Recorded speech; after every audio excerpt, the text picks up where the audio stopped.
This conference will now be recorded. Okay, go for it, Len. Okay. All right. So most of us know that sugar, testosterone, is a fuel for prostate cancer. Sugar is a fuel for most cancers. Most cancer cells, but not all, most cancers absorb, according to the article, 10 to 20 times as much sugar as a normal cell. So the point of the article was that it wasn't so much the level of sugar intake as much as the importance of insulin in your system. So once sugar enters your bloodstream, insulin pulls it out of the bloodstream and pulls it into your cells for energy, your muscle cells, your digestive cells, your organs, everything. So in the case of diabetics, they have defective insulin production or insulin resistance. And so this is a problem, a particular problem for diabetics with prostate cancer, because they're unable to pull sugar into the cells.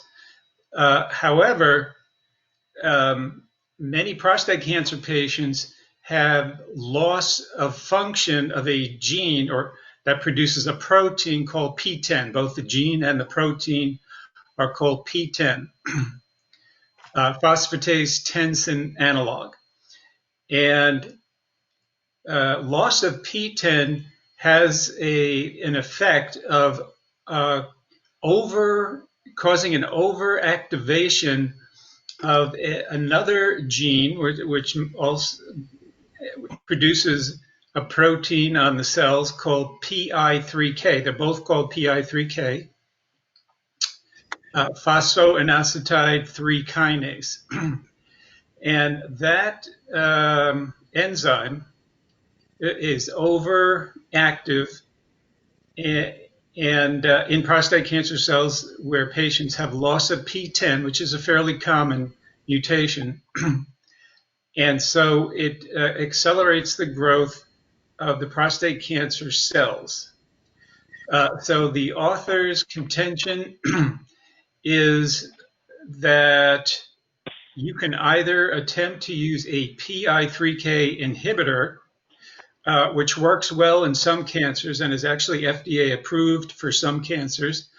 However, it has two forms, PI3K-A and PI3K-B, and the inhibitors only inhibit PI3K-A.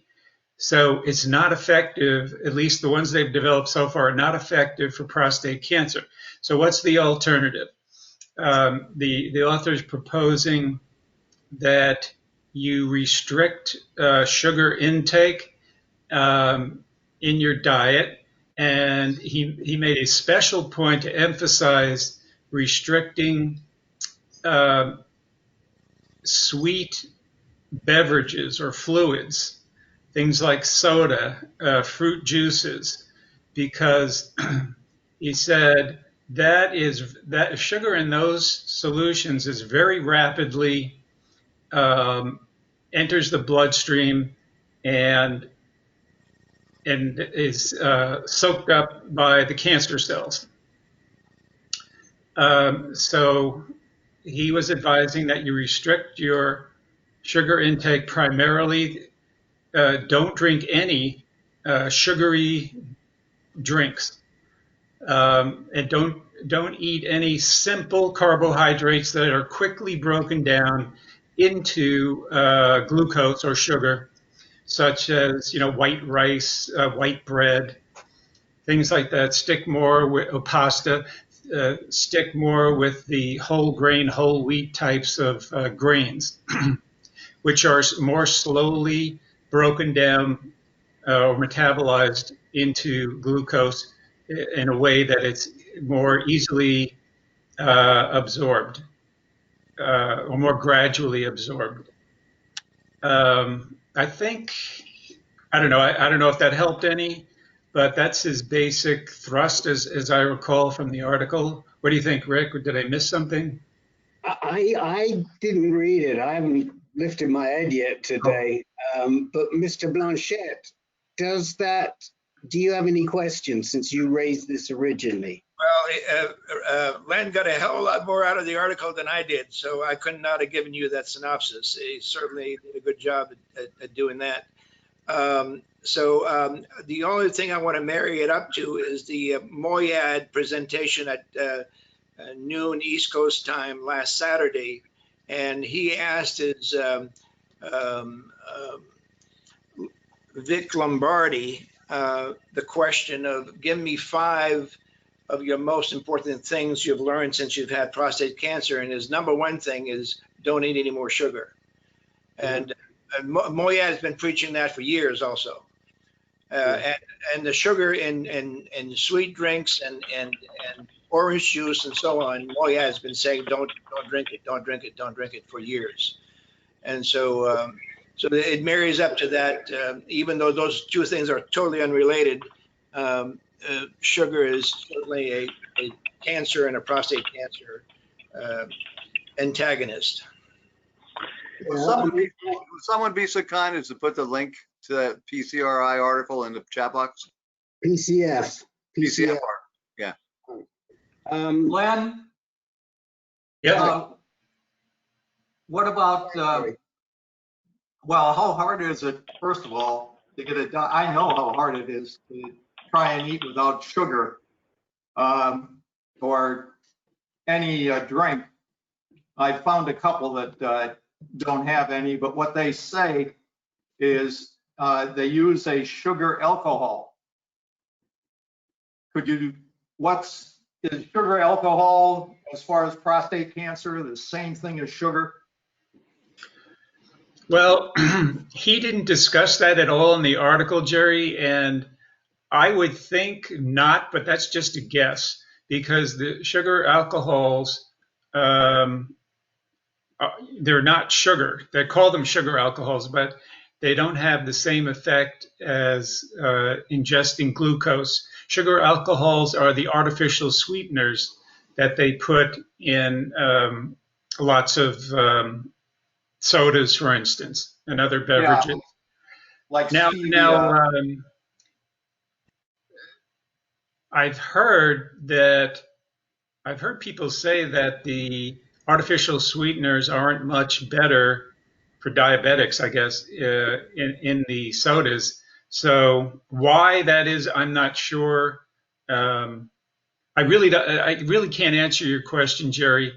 I'm just not sure. And the author of that article didn't mention sugar alcohols at all, which I thought was kind of surprising. I think he should have mentioned it. He also didn't mention metformin, which I would have thought he would talk about, since he was talking about prostate cancer. And as we all know, metformin reduces insulin's ability to pull sugar into the cancer cells. But I think I may be mistaken about this. My understanding is that metformin has been shown to be helpful in prostate cancer, but only in diabetics, not necessarily in non-diabetics. Now, the other thing that I think bears mentioning is I read all the way down to the end, and I read the disclosures, and it turns out the author has a company called Faith, F-A-E-T-H, which I guess it sounded like was something you subscribe to, and he promotes a healthy diet.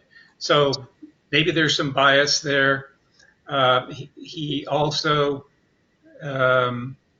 advises companies who are trying to produce PI3K inhibitors. So, there may be some bias in his assessment of how important sugar is, because, typically in the past, we've been told that yes, sugar is a high octane fuel for many cancers, not so much for prostate cancer because it's a more slowly growing cancer than other types. And that's why, you know, the scanning agent FDG is not often used in prostate cancer because it's based on glucose uptake of the prostate cancer cells, and there just isn't the kind of rapid uptake in prostate cancer cells as there are in other cancers. Does it, quick question? Thanks, Len. Or do we Sure. have to post the questions in the chat? No, go ahead, Scott. Okay. So I really like root beer. And I found a root beer that has pure cane sugar. Is that better than regular sugar? No. No. Cane, honey, pretty much what's the extract from agave syrup? They're all equally as bad. Wow. I'm And sorry orange to juice? disappoint you. Well, he, again, the author was claiming that fructose or high fructose corn syrup in particular are worse Okay. than regular sugar. But cane sugar is sugar, you know, that's glucose. I forget exactly why he gave an explanation for why fructose and high fructose corn syrup is worse, but I don't recall at the moment. I posted the link in the chat for the PCF. Yeah, thank you. Hey guys, this is Jim Moore just jumping in with a question. Yeah. And by the way, hi everybody. I joined a few minutes late. Hi. Hey, so here's my question. I don't know if this author addressed this subject or if there's just any collective kind of wisdom on it, but you know, what's the thought on fruit, even including eating a fresh orange? But I happen to eat, berries, blueberries, blackberries, raspberries. I don't know what their view is on that. It's a form of sugar. I know it's not processed in the same way as a sugary drink or cane sugar, but I hate for somebody to tell me, well, you need to cut back on the fruit because those have all kinds of obviously phytochemicals and great properties. So it's always a balancing act. But What I got from the article, orange juice is bad. Eating oranges is okay because the sugar enters your body more slowly. And so you can eat sugar. It's just that you got to eat things that are slow in digesting the sugar, as opposed to some quick fix like a glass of orange juice or a Coke. Len, did you get the impression? Yeah, I agree with you there, Joe. That's what I pulled out of the article as well.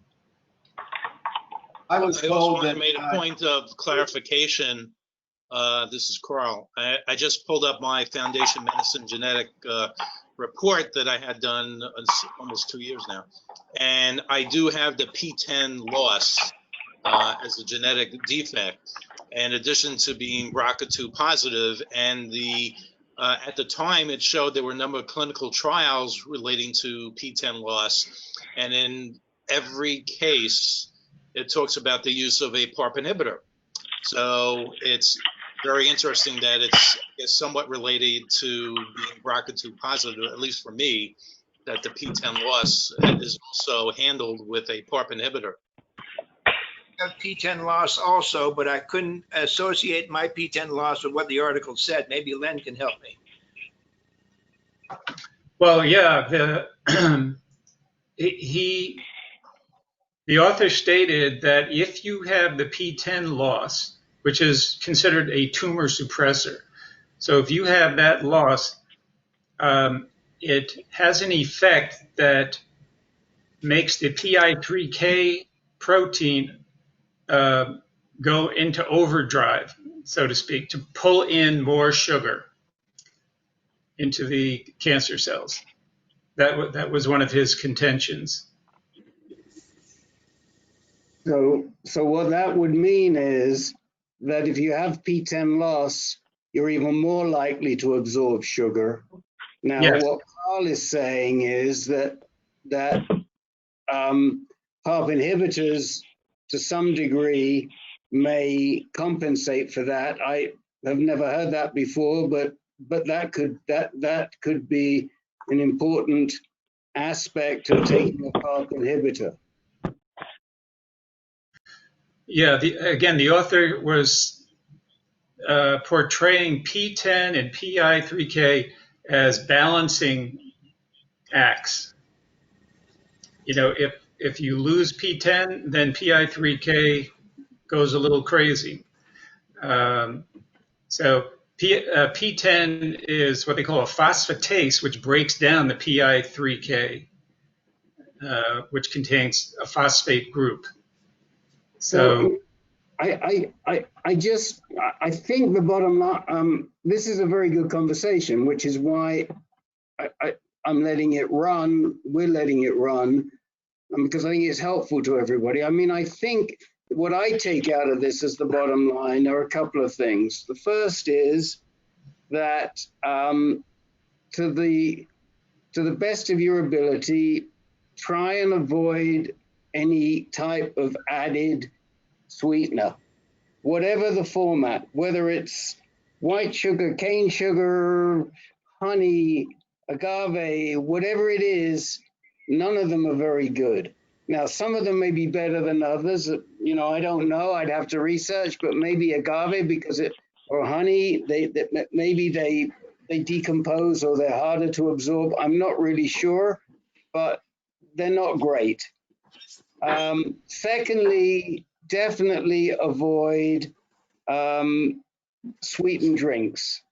It's not clear to me, maybe to Len, whether diet sodas are better, because I'm not sure I really understand whether the sweeteners in diet soda are equivalent to sugar or not, in terms of from a cancer standpoint. I'm just saying that's something that we would have to look into. Maybe somebody can take it on themselves to research that.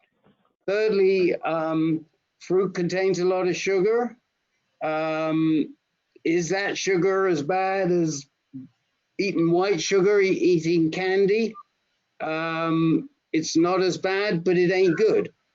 So just eat it in moderation. Eat fruit in moderation. Fine, you know, eat berries in moderation. It goes back. It's like I've always said about eating red meat. If you eat it once every couple of weeks because you feel better for it and you're not yearning it, I think that probably takes the stress out of your system and you gain in managing stress what you lose in eating a portion of red meat. But it's, you know, it's all this sort of give and take. I've known people that have gone on strict vegan diets, and it's been very, very hard on their system and hard on them mentally. It may be great for the cancer, but I don't think it's that smart in terms of your psychology and your mental state, and probably aggravates the cancer there. So it's all about, to me, it's all about moderation. Len, would you like to add anything? Well, I would just say that, yes, definitely eating whole fruits is better than drinking the fruit juices for the reasons we already talked about. Plus, of course, the fruits themselves, they have fiber, vitamin A, vitamin C, and it's more slowly absorbed. So, yeah, if you're going to be eating fruits, like Rick says, moderation, because it does have some benefits, but stay away from the juices. Okay, What's wrong with orange juice? This is Peter. Can I make a positive suggestion? This is what I've been doing for the last 2 years.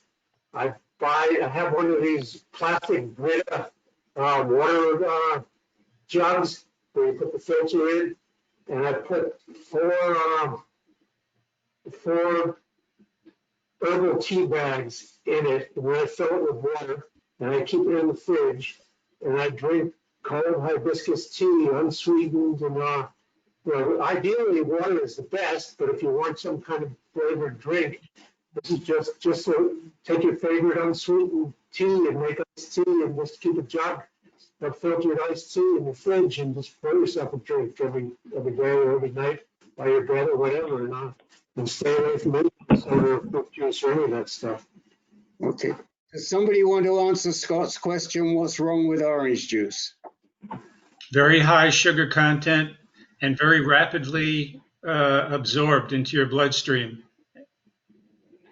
And according to the author, then into your cancer cells. Scott looks devastated. No orange juice, no root beer. I am devastated. Sorry about that, Scott. Don't shoot the messenger. Read the label. The orange juice, if you buy it and it says, it's not, what's that? Not processed, or I don't know what the word is. Usually it's not from concentrate. Right. Fresh. Is that fresh? Right. Oh my God. If you have diabetes, pulp would help too a little bit to slow if down you the have diabetes. Oh, sorry. Okay, one at a time. First, David Muslin. He's trying to get in. Then Jeff Marchi, and then Jake. David. Orange juice is pure frickin' sugar.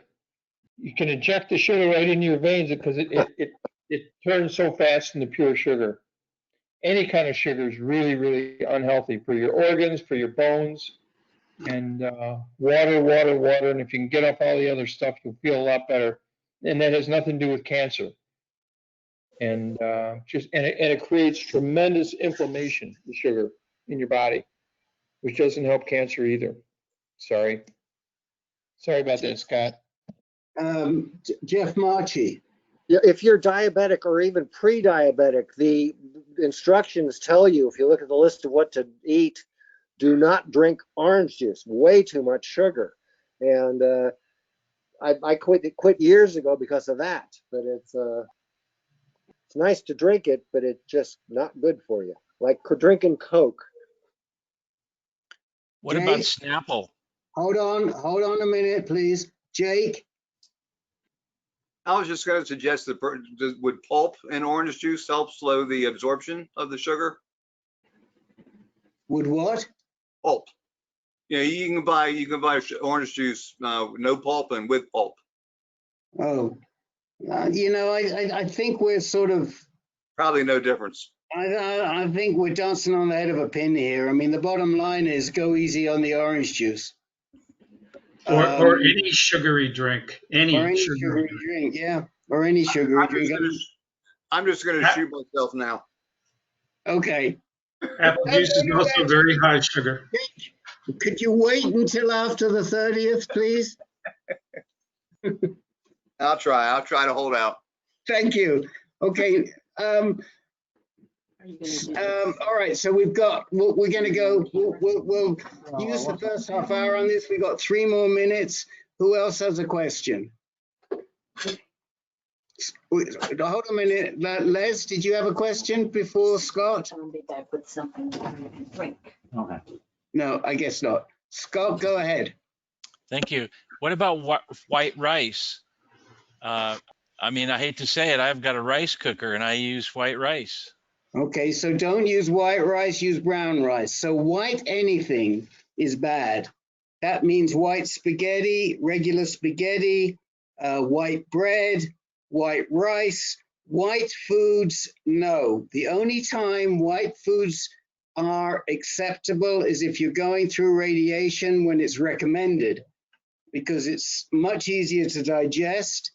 And it will be easier on your system, as Russ Smith will tell you. And we had Russ switch his diet to white stuff. That's why I always say, it's totally antithetical. But when you go through radiation, then go back to the white foods. Otherwise, do your best to to avoid them. Brown rice is fine. So, you know, I usually make brown rice, and for every time I make 1 portion of white rice, I probably make 3 portions of brown rice, or brown rice and barley I often mix together. Whole wheat spaghetti. It'd be nice to have maybe it exists, but a cancer diet or cancer diet book. God, I thought you'd never ask. Why don't you open the chat window? I did. And you'll see 2 links. The first one is a pamphlet from UCSF called Nutrition and Prostate Cancer. Yes. Read it. There will be a test. Okay? Okay. It will tell you what is good, what is bad, and there are recipes at the back of it. Okay. The second one are around 300 references that go along with the first one if you feel like you want to get more information. But the first one is very easy to read, very readable, and very reputable. Number 2, go to our website and put in nutrition and prostate cancer in the search box. You will find an excellent, excellent webinar from Greta McCare, who is one of the UCSF Cancer Center nutritionists, talking about the right foods to eat and the wrong foods to eat. And there are a whole bunch of links on that page, and you can download her deck. So when you've gotten through all of that, we can find more for you to read. I have a couple of things in mind, but, you know, I don't want to confuse a cat. Okay? Okay. Thank you. Good. All right. And that goes for everybody. If you haven't read the Nutrition and Prostate Cancer pamphlet, it is really worth reading. Greta is wonderful. I've known Greta since I got diagnosed in 2007. We actually share a birthday. She's been there a long time, and she is just terrific. And we did that webinar in the summer about 3 years or 4 years ago, and it was really good. It's recorded. You can watch it. It's really worthwhile. So so start with that, and then you'll all know as much as Len and I and Peter with respect to diet. Okay, let me do a quick roll call and see who would like some time, and we'll get through. We don't have any new people, which was one of the reasons why we were able to spend that time on sugar and nutrition and stuff. So we should have enough time to get around everybody. So I'm going to tell you who I see, and then you'll tell me if I missed you. So Jake, Larry, Sylvester, Peter, Ken, Dennis, McGuire, Joel, Jerry, Nick, David, Paul, Scott, Les, Jeff, Russ, Dennis Correa, Carl, John, Len, and Rich. Is there anybody I missed? You missed me.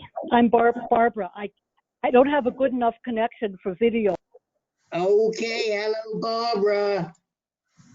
You're off the bottom of my screen. That's the trouble.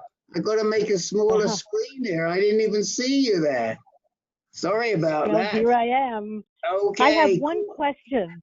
If I ever need to say something, which I don't need anything today, but people raise their hands, is there an equivalent for hand raising for somebody who was on a telephone call?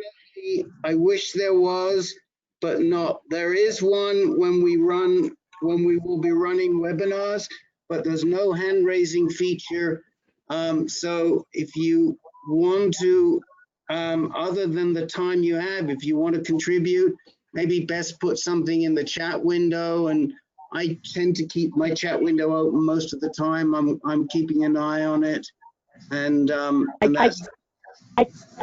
I can't get that either though, because I'm not on the other thing. Well, Can I just say hey or something like that? Just quickly say something like hey there or something like that if I do want to contribute. I'm just curious. I can't think of anything now, but I'm just trying to figure that out. We usually, as a rule, we give plenty of time for questions. I mean, I always ask, Len always asks, does anybody have a question? Does anybody have a comment?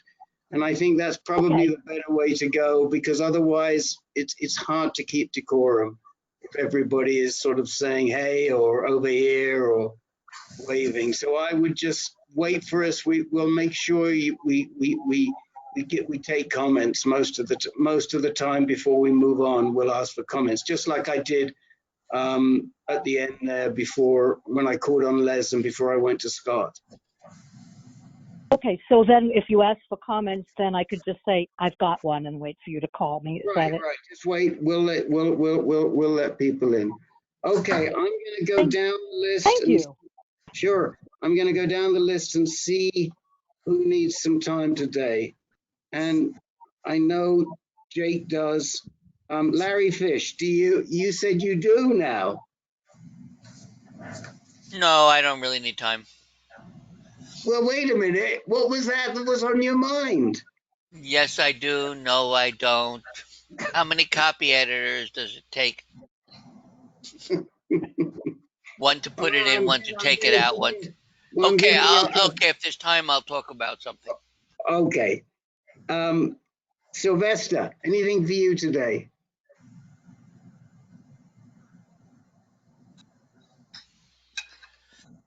I have a quick question I'd like to answer. You have a quick question. Peter, anything for you? Yes, put me down. Okay. Ken Anderson, anything for you? How you doing there, Mr. A?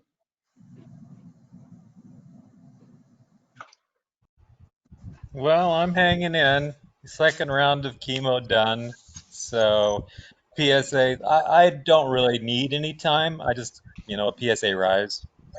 Okay, so let's listen. We'll stop by. Dennis, anything for you?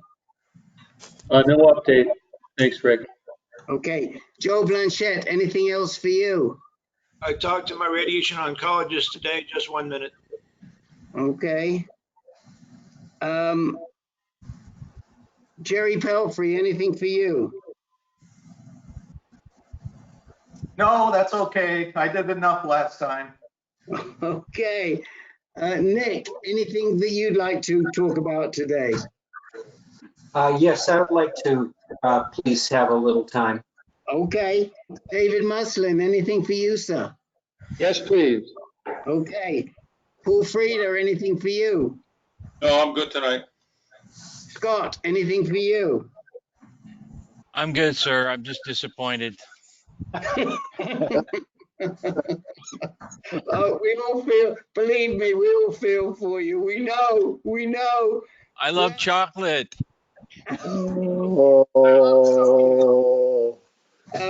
Les, anything for you?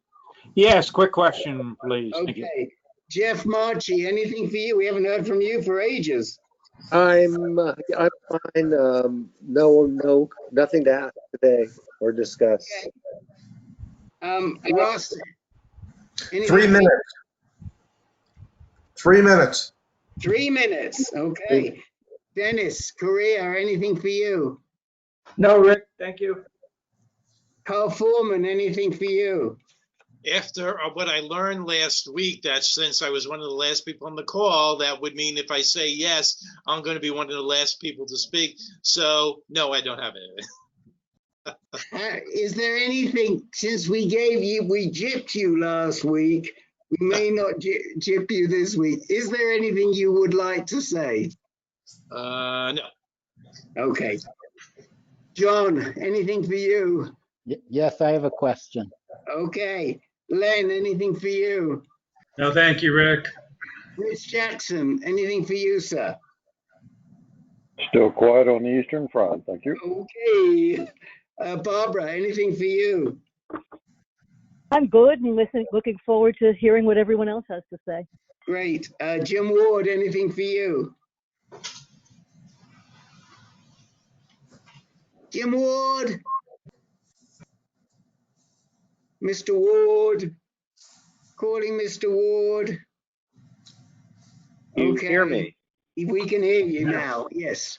Okay, sorry. No, nothing for me tonight. Thank you. Oh, okay. All right. So we've got, I'm just looking, 1, 2, 3. We have quite a few people, so try and keep your comments relatively short, and we'll get through everybody. We have 2, 4, 6, 8, 10, 12 people. We can do it. We have an hour and 20 minutes. An hour and 20 minutes, that's 80 minutes. That's 80 minutes divided by 12. Okay. Some of you will be more than 8 minutes and some of you will be less than, no. Yes, 7 minutes. That's about 7 minutes a person. Some more, some less. Let's get going. Let's start with Jake, because Jake does have some important news. Go ahead, Mr. H. Yeah, a little bit distressing. I've been on apalutamide for 5.5 months. I was on abiraterone, and that stopped working. I've been on Api for Erlita for 5.5 months, and it just is not working. I took a break from, blood tests because of the COVID, but so in just a little bit less than 4 months, my PSA went from 55, which was already high, to now it was 164. And I'm just kind of like in a tizzy, to be honest. My doctor says, "Oh, you need a scan." She doesn't say what kind of scan, and I'm saying, I already have stage 4 cancer. It's already, I know it's spread. We know it's metastasized. What good is a scan going to do? So I'm waiting for an answer from her. I'm going to talk to her tomorrow. So that's where I'm at. Not good. Apalutamide is not working for me. Jay, and in fact, I stopped it on my own. I decided to stop it thinking I might get an anti-androgen response from it. Is your testosterone still unmeasurable or very low? It's low. It's not. It's a little bit higher up until recently, except for an anomalous reading, which I just threw out. It's been less than 3 for quite a while, but now this time I went up to 7, which is still very low. Okay. All right. Who'd like to chat with Len? Len. Jake, I'm really sorry to hear that, buddy. Do you have any ideas of what you'd like to try next? I can't remember if you were an ABC man or you're open to chemo. It depends on what time of day it is. I'm ABC sometimes, and I'm a DEF other times. I don't know, Len. Yeah, it's obviously that's the next go-to for me. I'm sure that's got to be it. But I want to talk to her. I still want to I'd like to talk to her about rechallenging with bicalutamide, because my Foundation Medicine report said that might work. And I also want to ask her about darolutamide, see if I can find out a way to get it. And if not that, then possibly olaparib. Even though I'm not BRCA2, I do have an ATM mutation. So, but other than that, my only choice is Taxotere, docetaxel. I would argue against another androgen receptor antagonist like darolutamide for you, because you've already stopped responding to enzalutamide and apalutamide. Abiraterone. Abiraterone. So, yeah, I don't think that's a good choice. Maybe the Casodex, simply because of that Foundation Medicine report you got. It's maybe worth a try, but what about olaparib? Well, olaparib. the issue with olaparib, as you and I have spoken, is that the response rate to ATM mutations is pretty low. It's around 7 to 10%. So, but you know that, Jake. We looked at that together. Yeah, I thought it was 20%, but oh my God, that's even worse. Well, maybe I'm wrong, and you could be right. I thought it was 7 to 10, but we looked at 2 or 3 studies. Now, David is going to try and find out from Dr. Hussein if the response rates in that profound study for olaparib are available on the basis of mutation, because in the profound report, it doesn't separate by all of the mutations are lumped together. And it does say that BRCA and ATM, well, I shouldn't say all, but the BRCA and ATM are lumped together. So we don't know if you only had ATM alone, what the response rate was. And hopefully David will be able to see if we can get the number from Dr. Hussein, because she was the PI on that study, if they broke it out that way. But, you know, I don't think that the reports are particularly favorable. They're certainly not the same as if you had a BRCA mutation. Well, then, and I'm sure you're right about about all those things. So again, we go back to Taxotere, docetaxel, and that goes back to my original question to her: is why do I need a scan? You're going to give me something systemic anyway, no matter what you find. My PSA is rising. We know the cancer is spreading. Even if it's spread to my liver or my lungs, they're still going to give me docetaxel. So then my dilemma then will be, do I want to even try it? Because I'm not sure if I'm strong enough now to take it.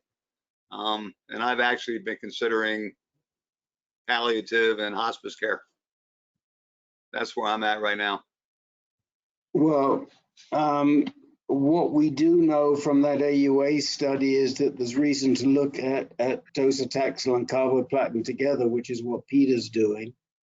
I mean, I know that you have your back issues, but beyond your back issues, I think you're plenty strong relative to people that we've seen.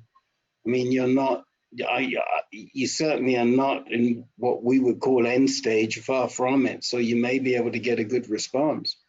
So, we'd encourage you to do whatever you can do, and you might get a decent response out of chemo, some type of chemotherapy, whatever it is. Anybody else want to chime in? Jake, when was your last scan? I didn't catch that, Peter. When was your last scan? 1 year, exactly 1 year, June of 2019. Okay, so you have a baseline.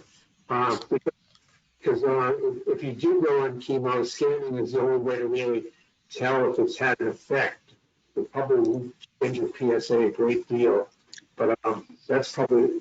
But if you've had a scan in a year, that could be a baseline. So I don't think I probably don't need to do another scan right now.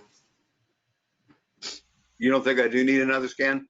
If you did one a year ago, I don't think so. But if you go to chemo, yeah, that scan would work as a baseline, and then that way they can see if it's had an effect.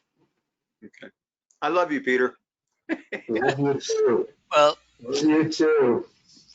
Hey guys, Jake, it's Larry.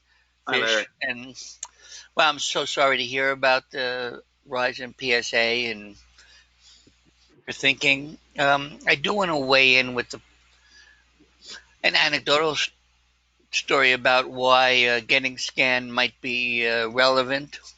I have a close friend who lives right up the block. She has metastatic breast cancer for a very long time, and a couple of years ago, her hormone therapy has started to fail, and some other stuff started to fail, and she had scans that showed 2 lesions in her liver, in addition to her, metastasis from breast to bone. And she had, then she sequenced the liver, and it was different. It had a different profile. It had cancer had mutated, and the lesions in the liver were different than the lesions in the bone. And then she went and had this high intensity. They did 2 procedures. They mapped out the lesions in the liver, and they zapped it with high radiation, and they destroyed them. And that was the cause of most of her trouble for quite a while, 6 months or a year.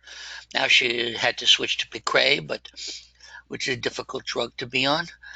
However, there was a real purpose in those scans that identified 2 raging lesions that she was able to zap. They were able to get rid of in 2 treatments or 4 treatments, and that stood her for a good period of time, and she felt much better, and she was still working. Yeah.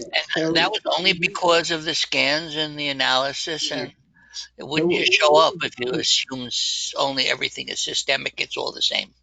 Right. So we've actually, Jake and I have pondered whether the purpose is to try and see if there's any place where spot radiation is appropriate. That why she might be wanting to scan. The other is to see if, as Peter says, to create a baseline, which I think is very important, because otherwise we can't measure the effectiveness of the treatment other than by PSA. And sometimes you'll see a PSA flare, so that can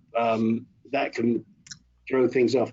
Anyway, we're going to keep moving only because we've got a lot of people that want to talk yet, and next. It won't be next week, it'll be the following week that Jake will be with us, and he'll tell us what he and his doc have decided. So, Rick, can I just, one quick comment? I know you don't like to travel. We've suggested you see a specialist, and you didn't like to travel. We understood that. But now that everybody's stuck home, and telehealth is a big enterprise now. How about if you set up a telehealth appointment with a specialist at Johns Hopkins or a major cancer center with a GU medical specialist? You could do it from home just to get their opinion, second opinion. That is a thought. I'll have to consider that. Thank you, Len. Sure. Yeah. Jake, it's David Muslin. I'd be happy to try to set up an appointment for you with Dr. H, if that helps. Yeah, I thank you, by the way, I thank you for sending that email on my behalf. I saw her answer to you. It was not very clear. Or at least I didn't get anything out of it. No, she was confused. I followed up yesterday and waiting for a response now. Oh, okay. Yeah, Jake and I have talked about this second opinion, Len, and we've talked about the possibility of being able to access either Dr. H or Paul Korn or one of the docs that we're fairly close to. So we're thinking about it. I think Jake said to me he wanted to talk to his doc first. I guess one of the things I said to Jake was that if his doctor is not open to listening to anybody else, and if Jake is reluctant to challenge her, then I don't know that a second opinion will really help him. She's got to be prepared to get on board with whatever else we hear, and he's got to be prepared to carry it through to her. And I think that's sort of where we left it. Anyway, yeah. let's just I'd like to take more time, but we will there'll be plenty of time for you going forward, Jake. We promise you that. Thank you all. Okay. And we so appreciate everything you're doing for us on a daily basis. Peter. You're up. Okay, now I'm in the middle of cycle 5 of chemo. I'm 6, and this one's been particularly hard on me. I've come out of it now. I'm doing pretty good today. The other morning, I woke up at about 3:30 in the morning, and with this epiphany, and I said, there I was climbing Mount Everest, and I was about 100 yards from the top of it, and I said, why the hell do I need to get to the top and plant the flag? Isn't this close enough? So I said, who can I call at 4:30 in the morning? So I called Len up because he's 6 hours ahead of me, and we talked it through. And my question basically was, who says 6 cycles has to be done with chemo? Is 5 enough? Is 4 enough? How did they pull 6 out of the hat? And, because I was just having a hard time, and I was thinking about it. And I went to my doc, and he said, yes, there are studies that show 6 has advantages to do the full 6 cycles. So at this point, I'm going to go ahead and do the 6th. But I was getting concerned about lasting effects of the chemo. Some of the side effects, seem to be lingering a lot longer and be more intense. And, I was just wondering if I should cut my losses and just say, okay, this is not an ego thing. I don't have to prove that I've done 6. I don't have to ring the bell like you do at the end of 39 sessions of radiation, or the doctor says you have to do the whole 2 weeks of antibiotics. I just didn't know where this came from, but I trust my doc, and I'll meet with my local doc on Friday and discuss with him, but I think I'll probably go ahead. But I just wanted your guys' input on going full cycles, or what your experience is. So, well, hold on a second, Jake. Let me go to one of the guys. Like Ken, you're in the middle of your cycles right now. You've done, was it 5 or 6 cycles before, Ken? I can't remember. What's your thought on 5 or 6 cycles, or the number of cycles? Well, he may have stepped away because it's. Oh, Yeah, there you caught me. I stepped away, but I just jumped back on. I can honestly, Peter, I know that 5th and 6th cycle, they're tough. I mean, I did 6 cycles, and I definitely noticed the 6th. It's cumulative. Each cycle gets a little more intense. I think the chemo adds up over time. I mean, it does get better after today's my 4th day after round 2, and I feel a little fatigued today, and it'll get worse as I go to the next cycles. But Paul's comment to me, because I asked him for me specifically how many cycles he thought that I should do or try to do, and he says they usually do them in 3s, 3, 6, or 9. So if I make 6, I might go for 9. I don't know the reason for the 3, whether it's arbitrary. I don't know. But that was his comment, 3, 6, or 9. So. Anyone else, before I go to Jake, anyone else who's done chemo who would like to weigh in on this issue? I have one question for Peter. Peter, did you do PSA after your first round? Did you have a spike like Rick talked about? Very low, very low. It climbed about twice, and then it started going down quite a bit. So I've had 3 consecutive drops of 0.05. Gotcha. Well, I can only hope I'll be so lucky. We'll go on, though. Anyone else have anything? Rick? Go ahead. Jake, go ahead.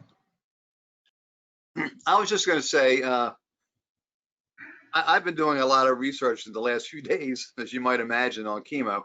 And I think the standard of care is 6. In Europe, they do up to 10. But I've also read a lot about people who have reactions or, just can't handle it, where they reduce the dosages.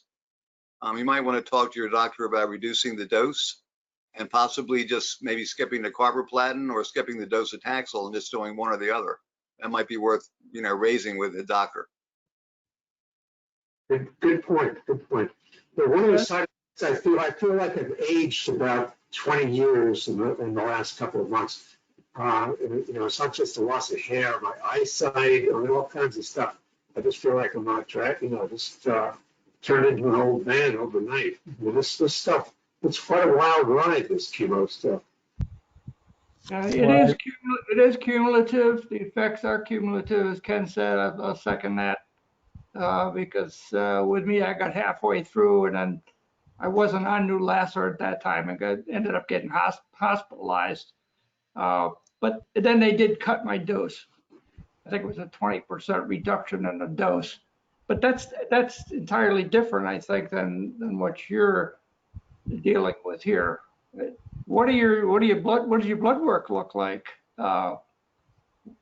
Neutrophil. I'm okay. I'm anemic on both Neulasta and Pro for blood cell count. So got to supplement that way.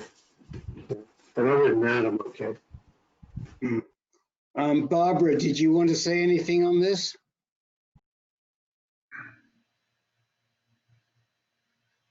Barbara?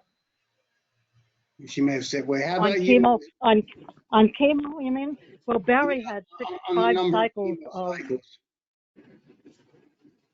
five cycles of docetaxel, and he did not have the carboplatin with it. But he was one of the lucky ones. He didn't have any side effects at all from the docetaxel, so some don't.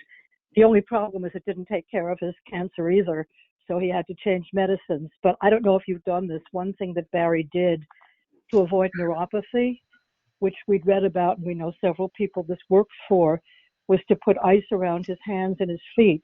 We did it with plastic bags and then put a big one under. So if you haven't heard of it, it seems to have a good track record. And as far as the other side effects, so I would recommend that just from seeing my lovely husband who loves to fix cars, and it would have been a disaster if he couldn't. So that's the only thing I have to say, and that some people get side effects and some don't, but not to assume you will or you won't, but you mightn't. Nazir, do you want to say anything about your experience? Sorry, with what? I just joined a little while ago. Your experience with chemo? I mean, Peter's having a tough time. He's just done his 5th and he's about to do his 6th. How many cycles of chemo did you do, Nazir? I don't remember. Quite a few. I had to go in there and the needles and sit down and they just pump the stuff in. But the problem that I had was with high blood pressure. While they were giving me the chemo, it was in the range of 200 to 240. That's right. Yes. That's right, which was sort of related to the steroids. But did you find that the last sessions were easier or harder on you? Oh, the last session was definitely easier. Because I knew that it's going to be over, so that made a big difference. Okay. All right. Thank you, Nazir. Okay. Well, Peter. Thanks. Yeah, I think that that's sort of the poll, and if you can stick it out, it sounds like you should do. I mean, I do know that some people who have found. I remember many people 3 and 4 were the worst, and 5 and 6 they got better. But then everybody's different. Some people find 5 and 6 worse. So I would say that perhaps have an open mind as to 6, and maybe you'll be pleasantly surprised. When do you do it? When will 6 be done? Week from Thursday, the 2nd of July. 2nd of July. And I'll talk to my local doc care on Friday about, I thought Jake's comments about lowering dosage and stuff, might be well apropos. We'll talk about it on Friday. Right. Didn't he lower the dosage of carboplatin? I thought you told us Yes. that. Yes, we cut carboplatin. Yes. Right. Okay, well, let's keep moving along here. Ken, why don't you give us, since we're in this realm, just give us a quick update of how you're doing and what your PSA has done. Well, as you mentioned, I guess I didn't realize that for some guys that do chemo, they do have a PSA flare, and I think I have had one, but at least I'm hoping it's related to chemo because my PSA has jumped. I think I sent it to you, but it was 23.3 last month, and this month it's 39.4. So a pretty good jump. The alk phosphatates hasn't gone up, at all, and my T level is still quite low at 2. I didn't take Jake's step of dropping abiraterone only because Paul said not to. He said it continues to work. So Jake, maybe you better reconsider that. Even though it's not working 100%, it still does lower PSA, lower testosterone, I mean. What else? My blood's all been fine. A little fatigued today. Today's day number 4 after the round on Friday. So I don't know. That's about it. I didn't do carboplatin. Paul said that's in my future, along with cabazitaxel. So he opted not to do it with docetaxel. I don't know that the two work differently. They must. That's about all I have though. You're talking about docetaxel and cabazitaxel? Correct. You mean carboplatin and docetaxel? No, Say that again, Jake? Docetaxel and carboplatin. Those are the two that Rick was talking about. No, Jake. I think what Ken said, carboplatin definitely works different, but I think Ken's asking about docetaxel and cabazitaxel, both taxane based, but they are different because cabazitaxel was developed as a follow-up drug, and even though it's taxane based, it does work in a different fashion. But I can't tell you the difference. Len, do you have any idea how cabazitaxel differs from docetaxel? Well, they do actually have the same basic mechanism of action. They're both considered what they call microtubule disruptors. So when a cell is dividing, the chromosomes form these little spindles where they separate and then they divide into mother and daughter cells. That's how the cell grows normally. And so both cabazitaxel and docetaxel disrupt that spindle formation. However, there's definitely some difference between the two because I think we've spoken about this before. There have been studies that show that cabazitaxel doesn't have quite as severe side effects as docetaxel. And they did a crossover study with guys from docetaxel to cabazitaxel or the other way. And 70% of the guys preferred the cabazitaxel because it was easier on their system. But the same basic mechanism of action is shared by them. Okay, well, Ken, hang in. Let's see what comes up next. Did you say, I just want to make sure I got my notes down here, 24 to 39, is that right? That's right. And I graphed it. It's a pretty uphill, just like Arizona's COVID-19 cases at the moment, going straight up. Okay. Like I say, it could well be a response, and let's see where we go. And did you do did you do a scan before you started? I can't remember. Do we have a baseline? That was Jake. And again, Paul, I was pushing for a scan actually, and Paul said there was absolutely no reason because I had one in September. So within, I guess, 8 months. So he said there was no reason to do a prior scan to starting because I already had a scan not too long ago. Okay. Oh, Okay. Rick, one more comment, please. I got you, Jake.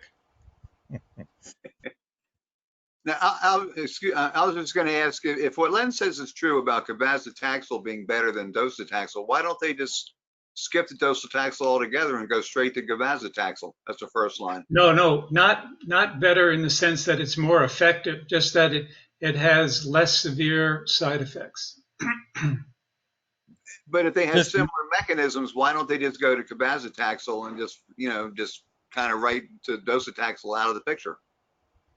Well, because the FDA approval was as a follow-up drug. There are some people that do get it first, and it might be, but it's harder to get it off label as the first drug. But there are some people that do go straight to cabazitaxel and they skip the docetaxel. Gotcha. Okay, thank you. Yeah, I also read something last week, actually, where there was a study, I know a clinical trial, but it definitely showed that the combination of the two works synergistically and are much more effective together. Okay, thanks, Carl. That's also a very good point. All right, I'm gonna keep rolling along here. Joel, what's up with Joel Blanchette? What's up? Okay, this was my day for my follow-up of my SBRT radiation I had back on 3, 5, and 7 February. And I had a flare, a PSA flare after the radiation. I jumped from 1.26 to 1.76, and then my 4 PSAs after that were 1.3, 1.0, and 0.8. So the radiation oncologist was impressed with that. He says, I says, well, what's the next step? He says, well, once your PSA goes down more or goes up 2 more times in a row, then we'll take another scan. So that's where I'm at. Okay, so so this last PSA of 0.8 was when? That was about a week ago. Okay, yeah, I have that recorded, and so what we're going to do is we're going to keep rolling along until we see some increase, and if we don't see some increase, then we won't be scanning. How are you doing with your perineum pain? Okay, I found out from him today that what I may be having is a pelvic floor muscle problem. And as I was discussing when you came on, Rick, with Jake, I took myself off of Flexeril. I've been taking Flexeril for the last 5, 6 years because of I couldn't sleep at night because of my hip arthritis in both of my hips. But since then, my hips have been replaced, and I kept on taking Flexeril because I had problems sleeping with the 2 new hips also. Now all that's behind me. So back in April, May timeframe, I stopped taking the Flexeril, which is a muscle relaxant, as you may know. And so I'm going to try it again tonight. I'm going to go back on tonight because I have some pills left over and see if that improves my pelvic floor muscle. Because the only thing that's helping me now, it seems to be, I sit on ice twice a day on a block of ice for about half an hour. And that seems to relieve the pain and help, but it doesn't cure the problem. So we'll see if it's a pelvic floor problem or not. What did the doc, I mean, he thinks it could be a pelvic floor problem. Did he think that you should go back onto muscle relaxants? Was that his thought? He said that might be a good idea. I mean, it's worth a try, he said. I mean, nobody knows what I have yet. So since I took myself off that medicine, feeling I didn't need it to sleep anymore, if I put myself back on, it may in fact relax that muscle and won't hurt anymore. Okay, anybody want to talk to Joel about either his hopeful success with his radiation or this perineum pain? Hey, Joel, did your doc tell you what's the likelihood that your PSA could continue to decline following the radiation? Yeah, I asked him that question. He wasn't really sure. He says, I doubt if I'm going to go back to 0.01. And he says, yeah, most likely you won't. But it could be, that could be an option. That could, that might happen if I'm lucky. But I don't think I'll get to that, but that's my own opinion.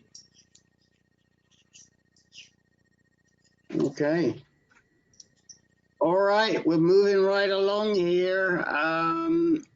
Nick, you were with us last week. I think, was that the first or the second time? And you are, if I remember rightly, you're Russ's neighbor. Have you guys been, have you and Nick been in touch with each other? No. Okay. Nick, tell us what's on your mind.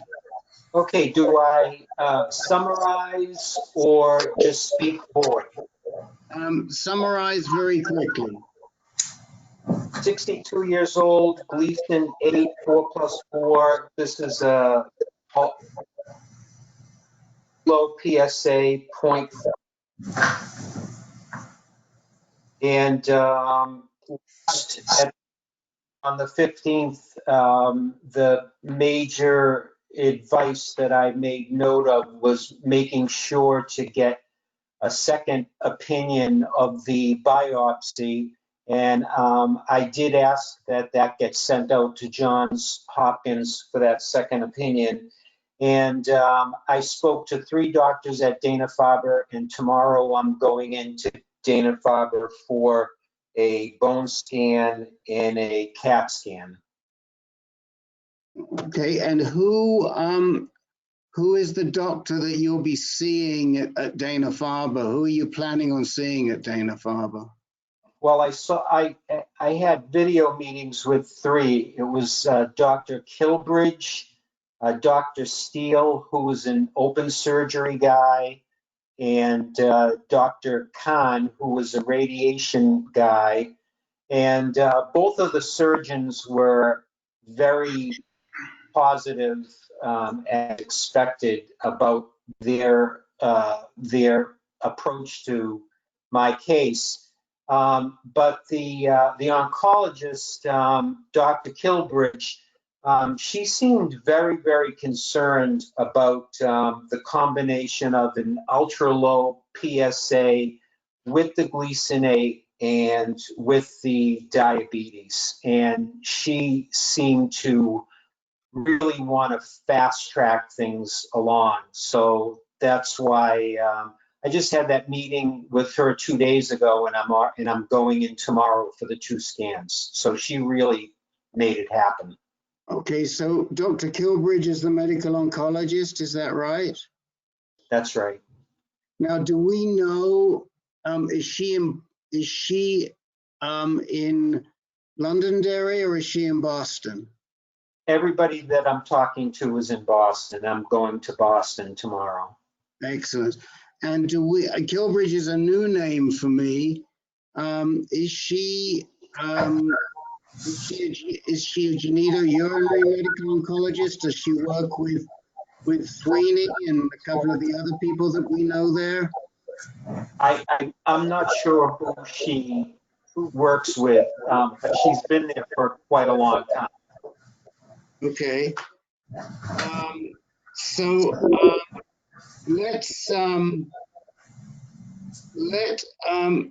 think we've got to make sure that that she is a GU Med onc. I suspect she is because she has the same response that we all had here, which is a Gleason 8 with very low PSA is concerning, which is what we told you last week, I think. Yes, definitely. So it sounds like she's seeing the same thing, but you know, like I say, Killbridge is a name that I don't recognize, and we'd want to be sure that that she is a GU Med onc, and if not, that she, you know, she should bring in a GU Med onc pretty quickly. She also had a concern about radiation as my decision, because she felt that the hormone therapy combined with my particular diabetes would be very challenging. So she didn't say don't do radiation, but she's seemed very shy about it. Yeah. So we've heard that before. I guess I didn't have a note that you were diabetic. And yes, it can be an issue. How are you a recent diabetic, or is this childhood onset diabetes? For the past 5 years. Okay. I mean, we've heard this before. Does anybody on the call have any experience with hormone therapy and diabetes?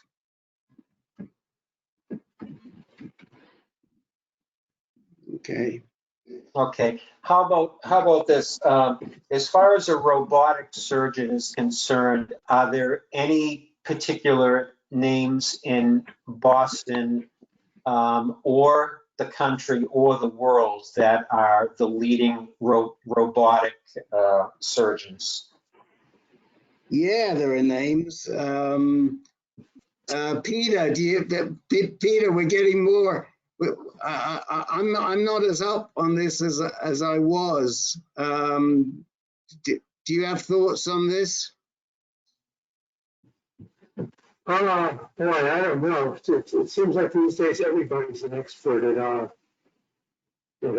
surgery. I mean, there are some obvious places, you know, like we're going down to Florida where we've done probably about 25,000 by now down in Celebration.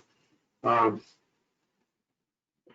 don't know where the best place would be. I can tell you that I did a lot of research when I chose the surgeon to do my robotic surgery, and one name that came up consistently as one of the top surgeons in the country is Dr. Tewari, Tewari, and he is has conducted one of the most number of robotic surgeries in the country. I think somewhere in the neighborhood of like 10,000, 8 to 10,000. And he is at Mount Sinai in New York. Okay, thank you. Could you spell that name again for me, please? Tewari, Tewari. Yeah. Okay, thank you. I think one of the biggest issues with Tewari is that you tend to get a bit shortchanged with him. He's a bit of a factory, and the feedback that we've gotten from Tewari has been that, you know, people feel he's very good, but they've gotten short shrift. Anybody else have? Russ, did you want to turn on your mic? Yeah, I had a really good experience with Dr. Munoz. He's Manchester Urology, so not too far from you. I had my surgery at Manchester Catholic. And if you look at the ratings for New England, he is rated as one of the top robotic surgeons in New England.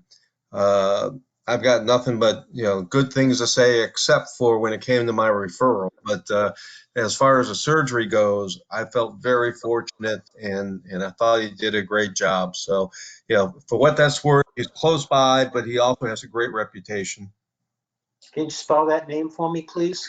Munoz, and that's at Manchester Urology. Okay, thank you.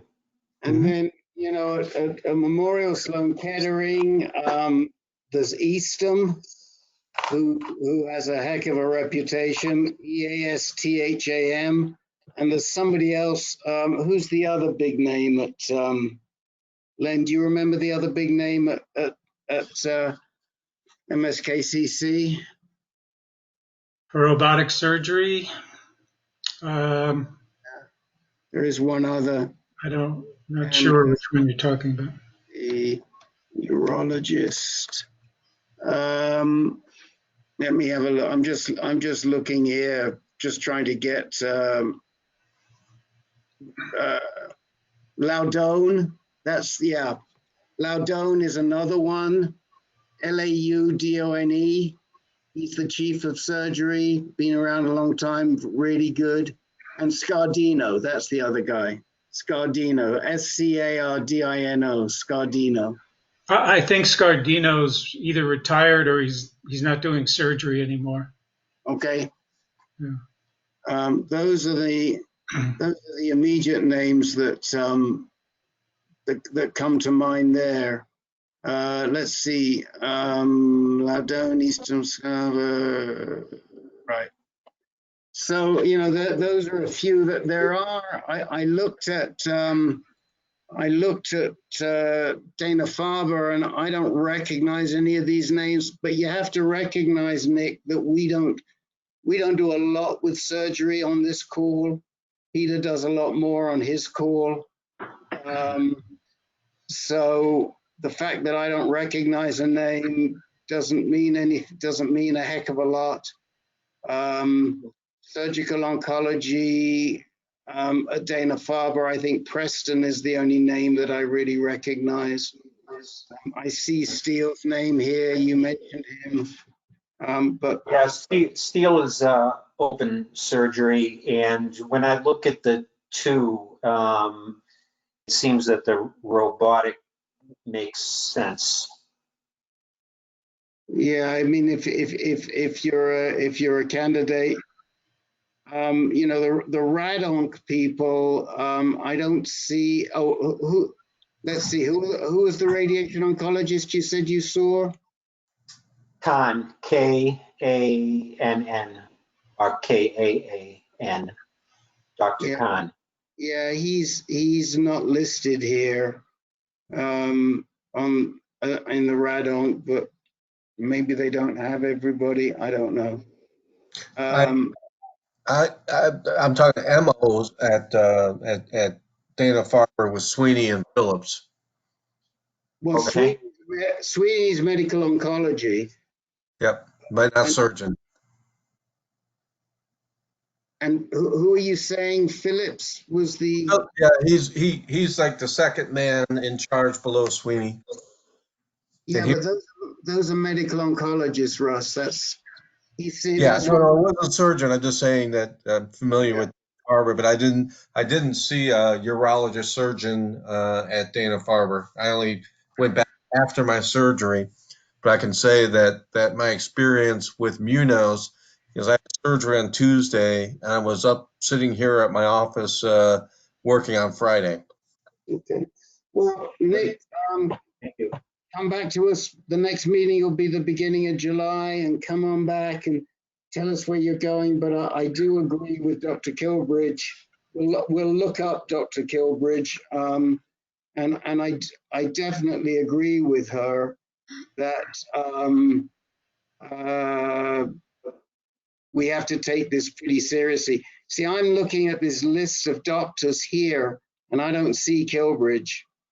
I mean, they've got 3, 6, 9. Oh, yes, I do. Kerry Killbridge. Excuse my French. Yes, I see her. Okay, don't know anything about her, but I see her. She is a genitourinary medical oncologist. Yes, she is a GU medical oncologist, definitely. So you're with the right person. That's fine. Okay. Yeah. Rick, did you ask about hormone therapy and diabetes? Yes. Well, any hormone therapy is known to increase metabolic syndrome, which includes glucose. Yeah. So a lot of people take metformin for that. Right, but I'm asking, is there anybody who has experience with diabetic? We know that it does, and we know that metformin is important, but is there anybody on the call who's had experience with diabetes and hormone therapy? Well, it pushed me into the diabetic range, the very low diabetic range. I was never before until I got on hormone therapy. Right, and which is fairly common. But is there anybody who was diabetic who started hormone therapy? Okay. All right. So let's keep moving down here. David Muslin, what's on your mind? Okay, just want to bring you up to date on a few things. Quick history. Got on Lupron 4 months ago. PSA went from 1.42 down to 0.17 with a testosterone of 10. I did my last PMSA test January of 20, and that was my second PMSA scan. That was prior to going on Lupron. And I've got 2 mets that pretty much are clear on RIP3 and 9. Got back to Chicago, and Dr. H said, why don't we do some more scans? So we did some scans, and those 2 tumors are still there. She was kind of hoping they were gone. So she's now suggesting to get on either abiraterone, abiraterone, apalutamide, or enzalutamide. I spoke to Rick about that, and Rick and Len had written back and said, see if she'll put you on darolutamide. And I spoke to her and told her where the information came from, and she said, you know, she was almost ready to say okay, and then she said, well, why don't you try one of the other 3 drugs, and if you have some bad side effects, I'll put you on darolutamide first. So I wanted to get some feedback on that, number one. And the second thing she suggested when I spoke. Hold on. Let's do one at a time. Okay. Okay. And then we'll come back to you. Guys, feedback on whether David should advocate for darolutamide or whether he should go with what she wants to do, which is put him on one of the others first. Who would like to take a shot at that one? Len. Well, what I did, David, was my situation is very similar to yours, a couple of bone mets, and I was put on abiraterone. And even though I knew darolutamide was out there, I didn't think I was eligible. But abiraterone beat the crap out of me, fatigue, and up here, cognitive deficit. So I told my doctor, Dr. O, to see if he could switch me over to darolutamide, and he was successful. So basically, my advice to you is follow your doctor's suggestion, take the abiraterone. After a month, tell her it's beating you up and you're not tolerating it well, and she can move you to darolutamide. Okay. And just to be clear, she said pick one of the 3, abiraterone, apalutamide, or enzalutamide. And in reading the information she sent, I kind of like enzalutamide the best. It seems like there's less, I don't know, it seems like there's less side effects with that, but I think everybody's different on each drug, right? Yeah. Yeah, you could do that one as well. Sure. Okay. Len, didn't you do a post on the comparison of the side effects? Oh, yeah, of course. Darolutamide had side effect profile that was very similar to placebo. And both Peter Kafka and myself have been on darolutamide, and we both agree that it feels like we're taking a placebo. Wow. That's over and above the Lupron that we're taking, of course. Yeah. I think I can push her. I think she'll put me on darolutamide if I push her hard enough. So why don't you look up, either Len will put it in the chat window, or just Google what, Len? Second line anti-androgen side effects, darolutamide side effects. What would you, not when I say Google, I mean search on our website for Len's post. Or maybe just Len Sierra and see if you can, the post is there. Yeah, darolutamide and Len Sierra. I'll see if I must have a link somewhere in my contacts. It should come up quite quickly and easily on our links. Okay. Hey, Rick. Yes. It's Dennis McGuire. Quick question on darolutamide.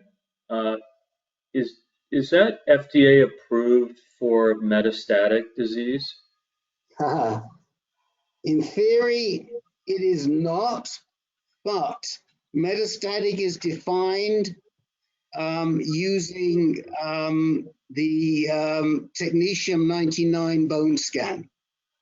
So it depends how extensive your mets are, because you may have mets, but if they don't show up with a technetium, specifically technetium-99, you can get through. And I think that was the loophole, Len, that you used, wasn't it? Yes, exactly, Rick. That's true. Okay. So it depends So on. my challenge would be that my mets are lymph nodes. May not show at all. Okay. They may not show with technetium, and then you'd be eligible. And let's just talk about the darolutamide program. Peter, do you want to talk a little bit about the, what do they call, what's the name of that program they have? DUDE, D-U-D-E. Dude, I believe it's still running. And you just call up Bayer and ask them about the DUDE program.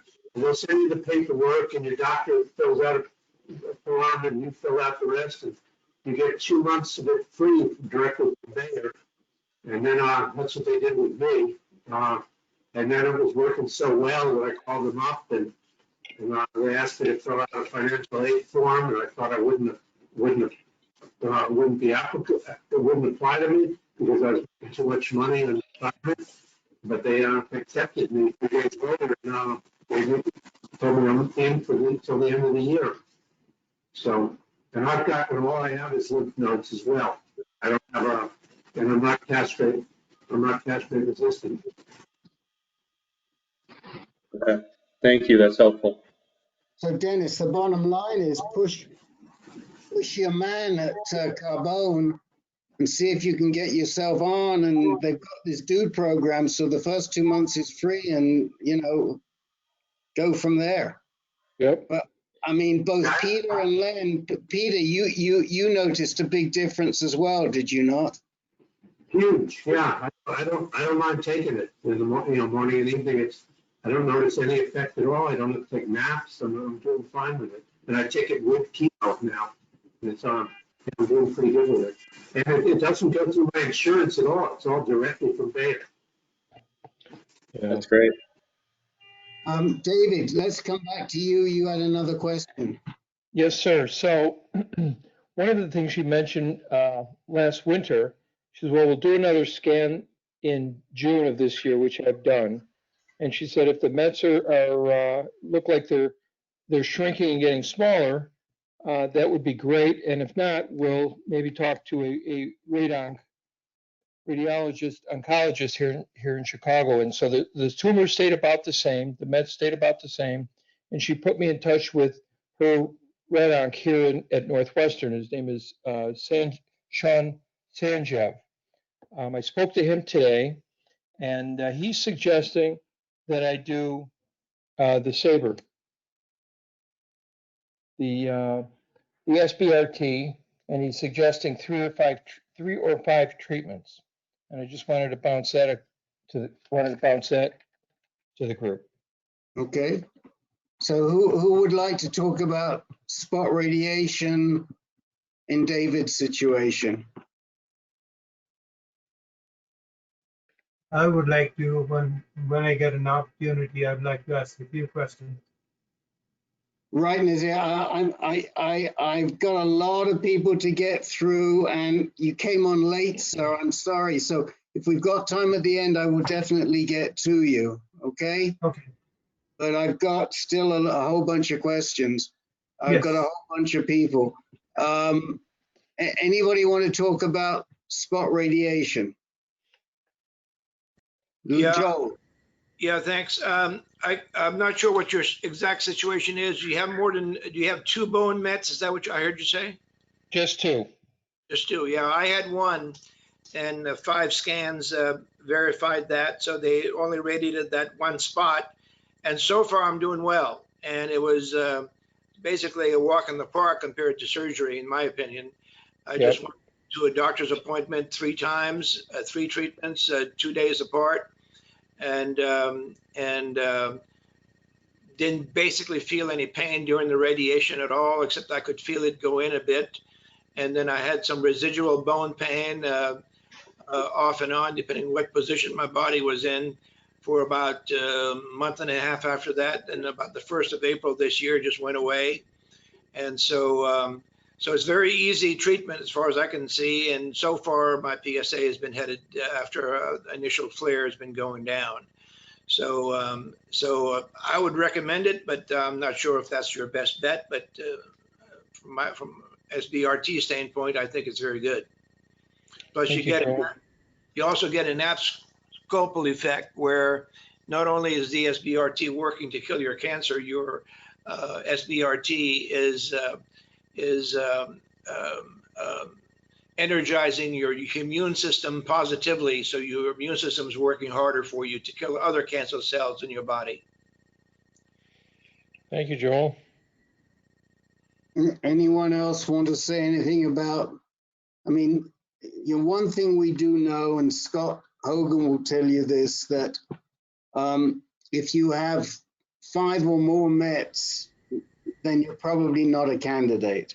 If you've got 3 or less Mets, you are a candidate. And if you've got between 3 and 5, it's very debatable. And there were a couple of people that didn't want to radiate Scott on the basis of having too many Mets, and certainly at Mayo. Now, 2 Mets is probably good. Where again are those Mets, David? Rib 3 and rib.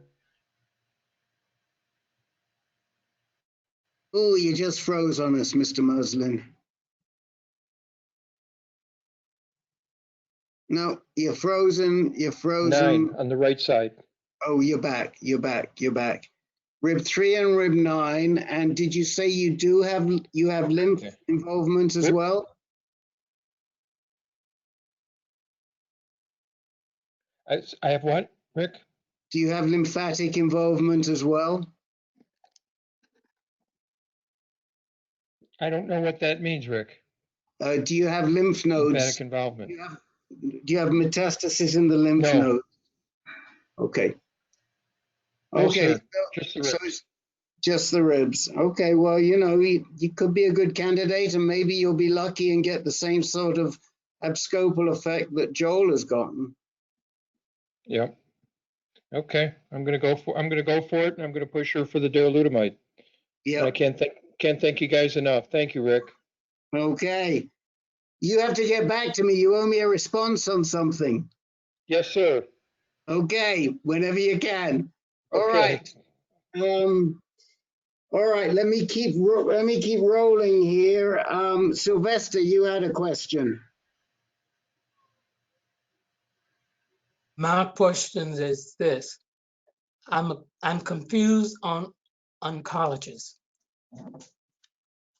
Am I correct in making the assumption that oncologists are the people that manage treatment for the patient? So, oncologists are doctors that specialize in cancer. But there are 3 types of doctors that can do that. There are surgeons, there are radiation doctors, and there are internists.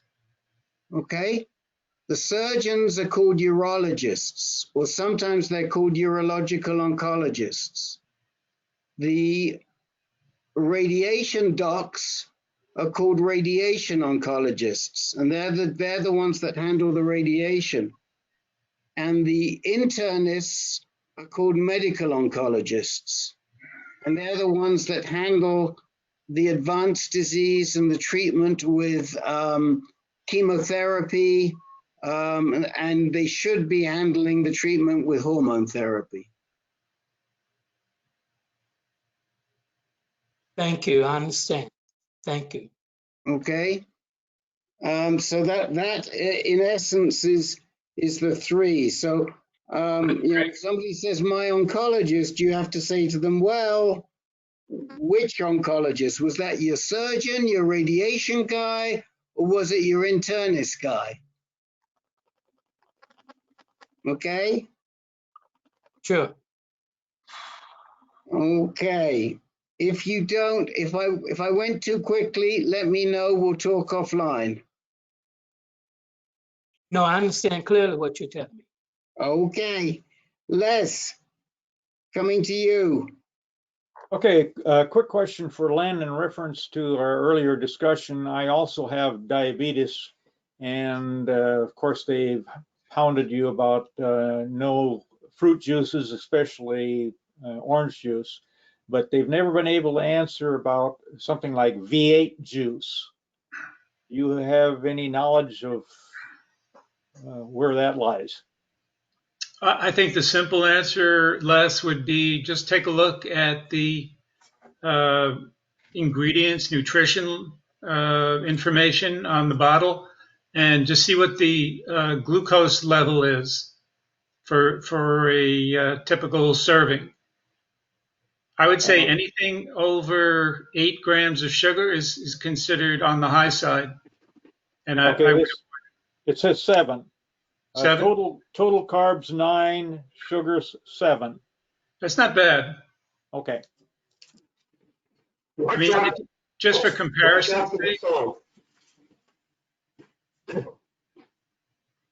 Wait, let me just get this in. Just for comparison's sake, I'll bet orange juice is about 28 grams, apple juice about 28, 32 grams maybe.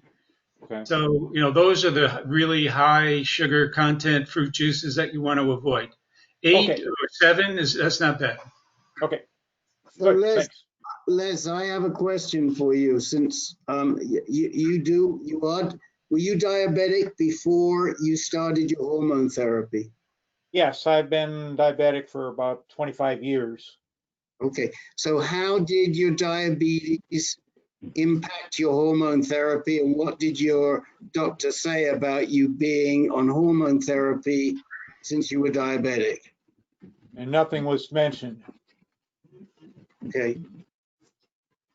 So, I mean, it is an issue. I've definitely heard it before. I think if you are diabetic, you do have to raise it. So, but Nick, as you can see, Les looks exceptionally healthy, and it must be all that V8 that he's drinking. I don't know, but he's managing with his diabetes, and he's been on and off of hormone therapy for how many years now, Les?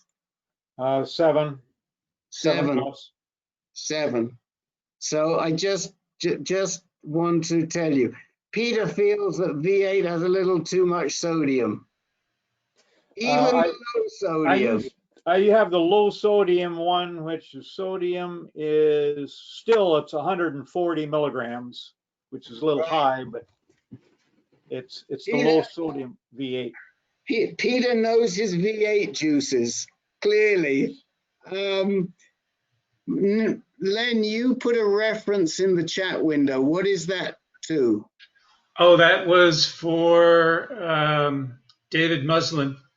That was the darolutamide study where the author, Fizazi, the well-known medical oncologist, he discussed the very low side effect profile for darolutamide, saying it compares well to placebo. You can just copy, it's New England Journal of Medicine 2019. If you just kind of copy that and paste it into a browser without the Fizazi, you'll come up with the reference. Was that the where you did your tables? Was that the study where you had your tables of the different drugs? No, I don't think that was the table. I don't think it contained the table. I couldn't find that. Eventually I'll find it and I'll let David know. Why don't you just go to AnCan and put in darolutamide and see what comes up then? Oh, okay. In the search box. Okay. Les, did you have another question? No, that was it. Thank you. Oh, okay. That was yeah. What do they say about the V8? Let's have a V8. It's time for a V8. What's that? What's the slogan? I should have had a V8. I should have had a V8, right? You got to smack yourself in the head. Okay. We're on a roll here. Russ. Mine will be really quick. First, I have an answer to your question from last night. I spoke to my radio oncologist today, and the scan that they do prior to radiation is a 3D CT real time or cold ray CT, and it's live real time, and that's how they target. So in other words, they use that 3D CT to basically as an overlay to track where they're going to do, and they don't need to put any seeds inside of you or any markers inside of you. They're going off of that scan, correct? Correct, which is what they say is the most common form of IGRT. Okay. And the other thing is, I was supposed to be done with radiation on Friday. Unfortunately, that wonderful machine went down yesterday for the first time, so I have to live another weekend and finish up on Monday. But that's still, it's okay, you know. But that. So let me just make sure that your wife is still invited on Monday. Yeah, she's got the green light. We got connections. So let me just explain to guys where this came from. Yesterday we were talking about image-guided radiation therapy on Peter's call, and I was not sure, nor was Peter, if image-guided radiation therapy included putting in fiduciaries, gold fiduciaries, which is what I have inside my body and a lot of other men here do, or transponders. And so we asked Russ to check, and the IGRT, they do a scan to begin with, and then they feed that scan into the radiation equipment, and that's how it tracks. Correct. And how do they, and are you strapped down on the table, Russ? So what I do is I have a head brace that I'm locked into. I've got the 3 tattoos. They line me up. Then they actually wrap my feet and kind of keep me kind of in a mummy mode with a ring. Right. And if I move, then they'll stop whatever procedure they're doing and get me relined, which has never happened. So, you know, there's no brace, there's no body brace, but they got me strapped down pretty good and trained well. Proton radiation does the same thing, real-time CT. When I did 10 proton things, because oftentimes they do it in different parts of the body where they can't put gold fiduciaries in. It's pretty common. Okay. John, Barbara, and Nazir is what we've got left, I think. Oh, and Larry Fish. And Larry Fish, who may not want to speak anyway. You may have what they call in the old language broigus with me. They may be pissed off with me. I don't know. Okay. Just a minute, Rick. 3 minutes. Okay, Larry, you go first. Go on. All right. Oh, Anybody takes for diabetes Truliicity? Do we know anything about it? I know it's kind of new. My doc prescribed it on top of metformin. Were you diabetic before your prostate cancer, Larry? No, I wasn't. Okay. And what's it called? Trulicity? Yeah. And is it a drug to regulate the glucose in your body? I think so. It's supposed to lower A1C and maybe a little different than metformin. It's injectable. Okay. Isn't it an adjunct on top of your other medicine? I've seen some ads and studies on it. Yeah, she prescribed it as an in addition, but I don't know if that's the only way that it's prescribed. That's all I know. So Okay, just curious. That was my question. Okay, John, you're up.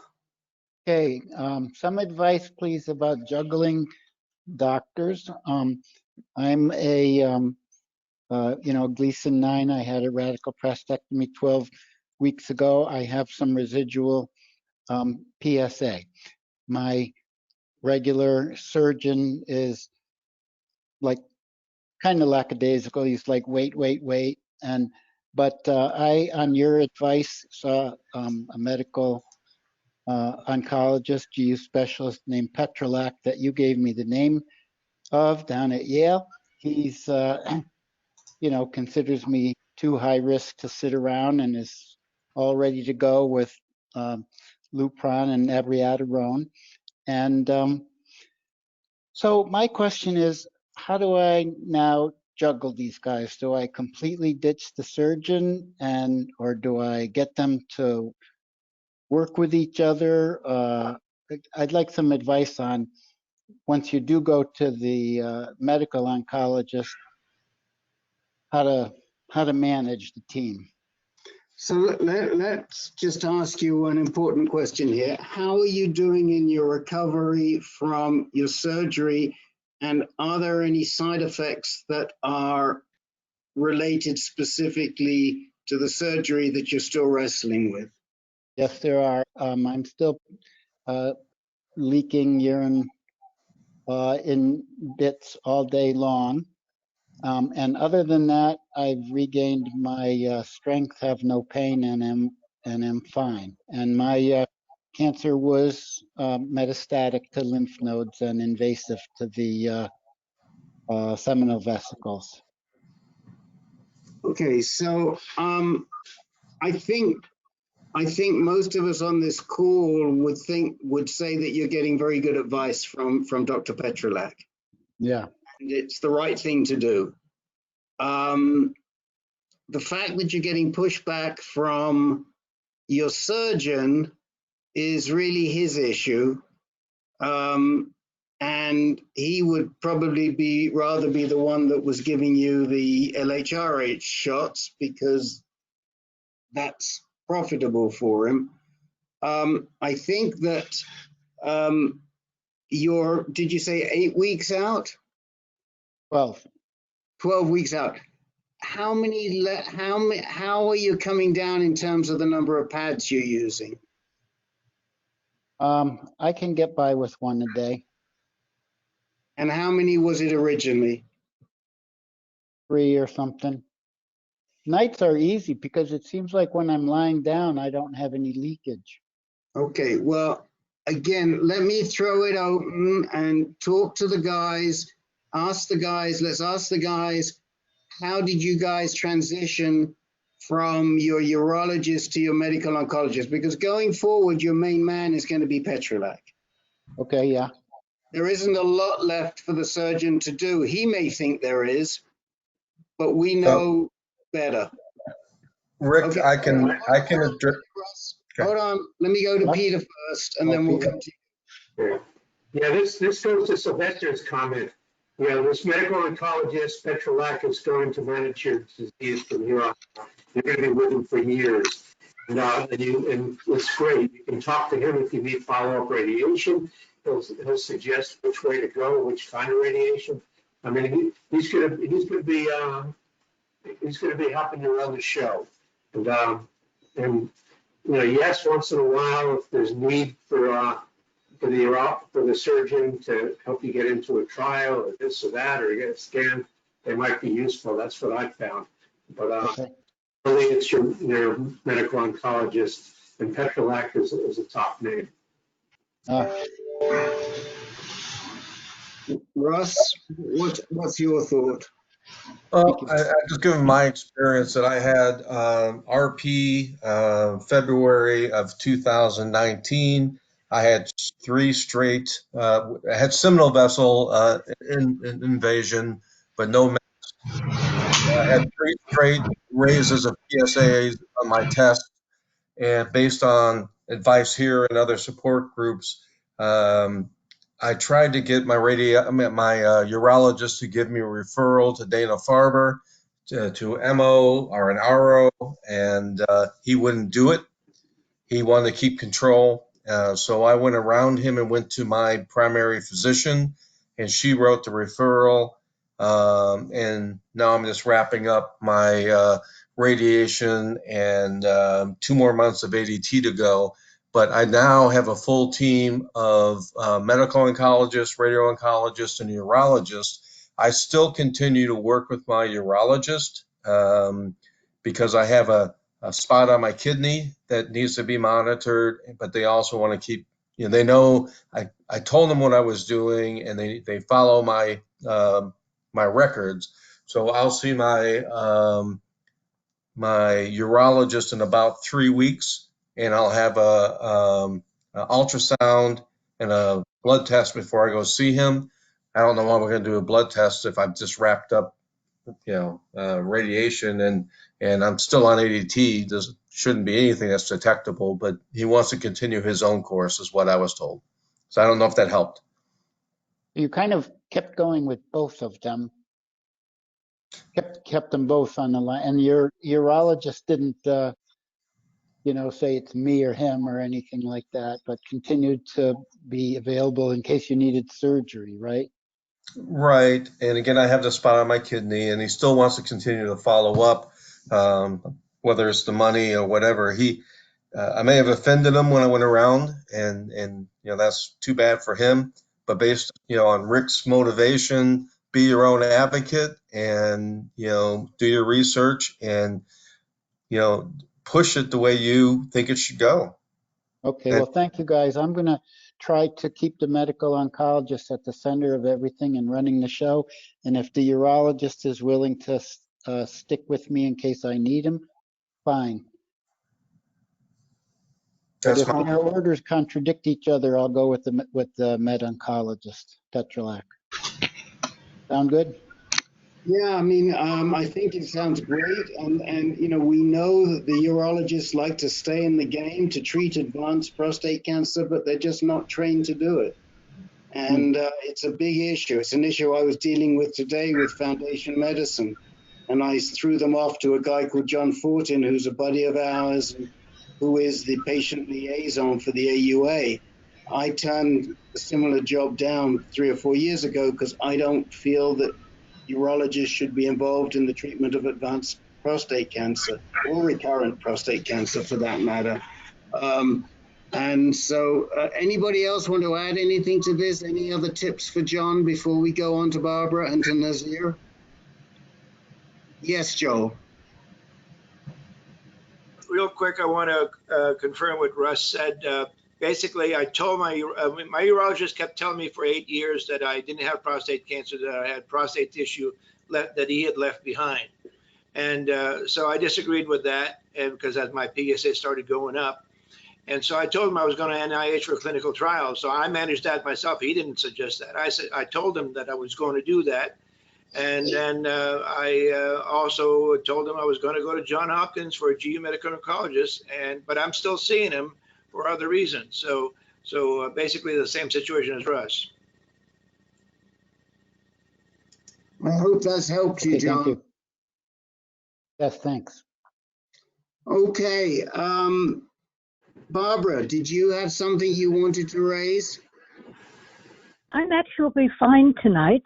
As I mentioned before, I've gotten a lot of listening, and I think I'm in a decent place, although you might hear more from me next time. So have a good night. I'm still here and listening. Let me just ask you, did Barry get any units? Did he not get units? And where are you on that? Yes. And how is he? Oh, I emailed you about that today. Yes, I guess you didn't see it. Bring the guys up today. That we pushed back, and he has a transfusion ordered for him, and everybody is very happy that is happening. So it went well. He's definitely, he was not feeling much better, and anyway, he got given the juice.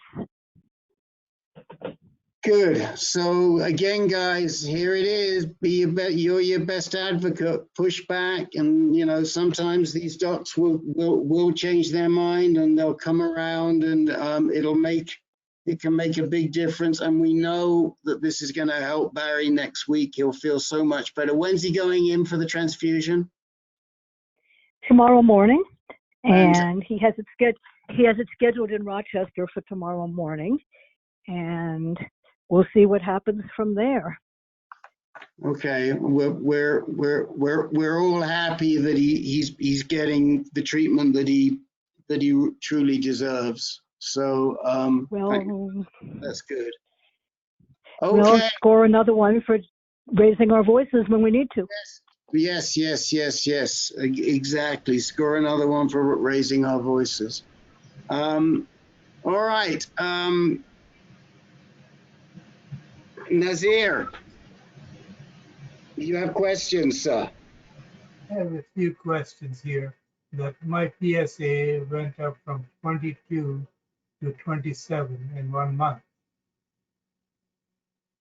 That's the latest. And I've had a CAT scan and a bone scan 2 days ago. So waiting for the results of that.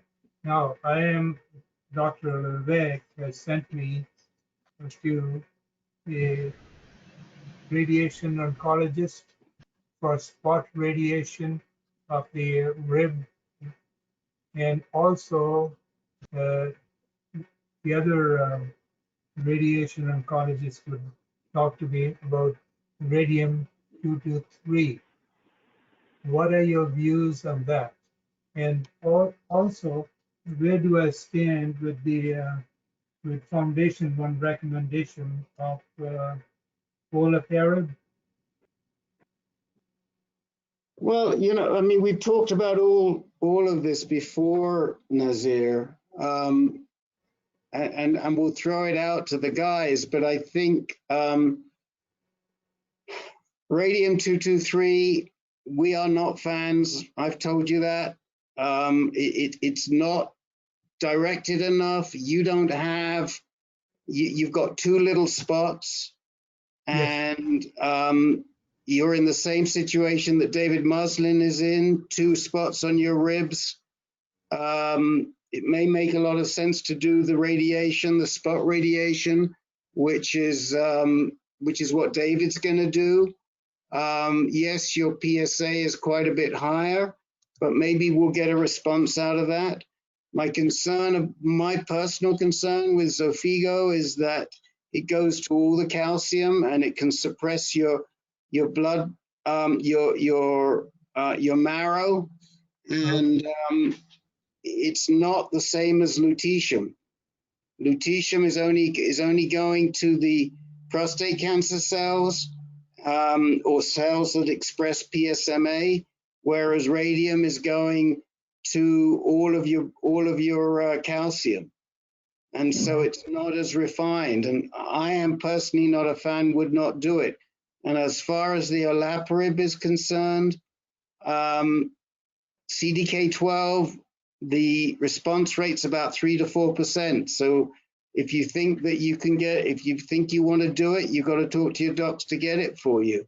But yes, we know that it's in the BRCA pathway. But just like I think before you came on, we were talking to Jake about him having an ATM mutation. That ATM mutation has a slightly higher response rate than yours, but even then it's still around 10%. So, again, nothing has changed. Yes, CDK responds to olaparib, to PARP inhibitors, but the results in prostate cancer have not been good. They may have been good in other cancers, but they haven't been good in prostate cancers. Len, do you want to add anything, and then we'll go back to Nazir? Yes, but what would you recommend? Well, we can't recommend anything. We can only tell you what's going on. Len, what do you say? I agree with everything you said, Rick. I'm not a fan of Xofigo radium-223 either.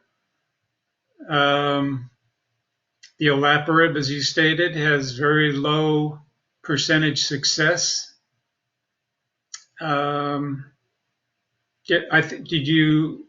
Did we say spot radiation was one of your options? If so, I would go with that. Okay, what about the lymph nodes? Can you radiate those also? Yes, you can. Yeah. So, I mean, I think the biggest benefit for you from the spot radiation would be what we call the abscopal effect, the fact that the possibility that it may waken up your immune system to attack all the cancers, which can happen, like it did with Joel. Now, we've talked before, you did well on chemo, you responded well on chemo. If it were me, I'd probably be looking at spot radiation and cabazitaxel. But that's what I'm going to ask the three doctors.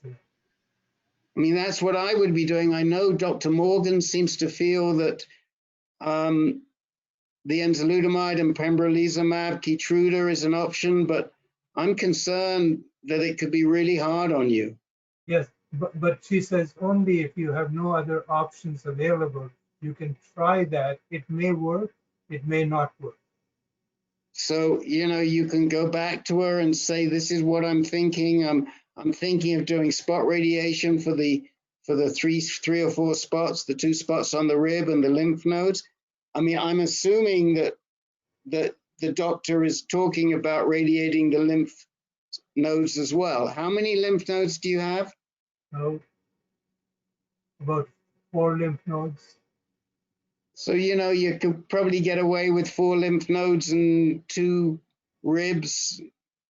If they'll do it, try it. And then follow it up with some Jeff Tanner and see how you do on the Jeff Tanner. Yes, okay. And ask Dr. Morgans what she thinks about that. I'll do that.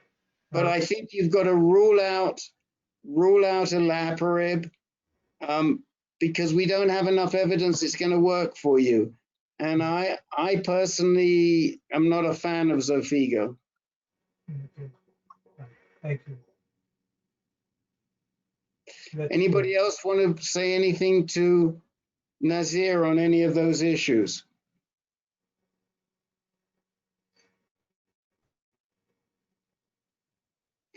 Is spot radiation hard on the body? No, I think as Joel mentioned before. Joel, you want to say again to Nazir? He may not have heard before. I know I've had I had 3 treatments of spot radiation 2 days apart, and it was not hard on the body at all.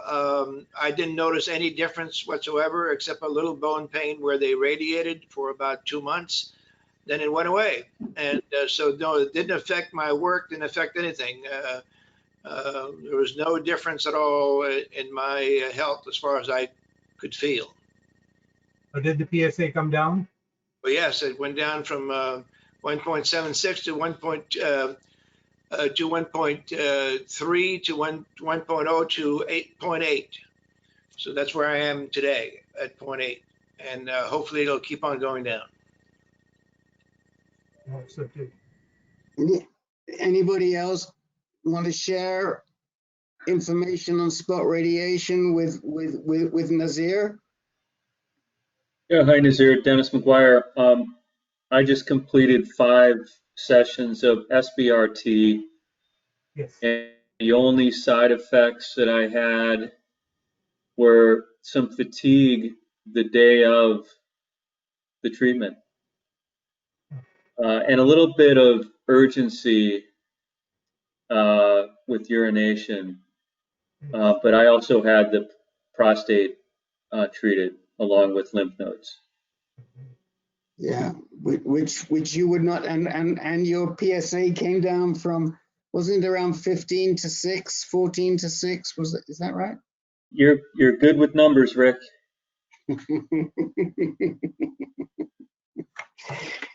Yes, it was the training, Dennis. It was the training. Mother Chase. Mother Chase.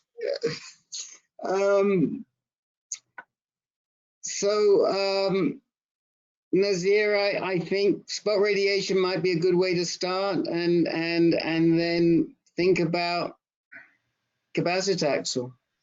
Okay, fine. I'll do that. Thank you very much for your kindness. Okay.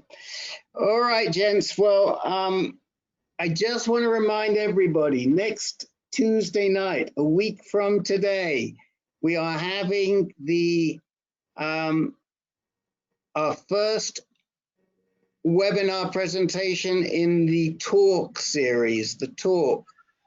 And I will be sending out a reminder. I've already done that. Some of you may have seen stuff from us too. We're doing it with us too. And Dr. Morgans is going to be moderating that session. She's going to be talking to Peter and to Carl and their respective offspring, Peter's son, Jeff, and Carl's daughter, Sherry.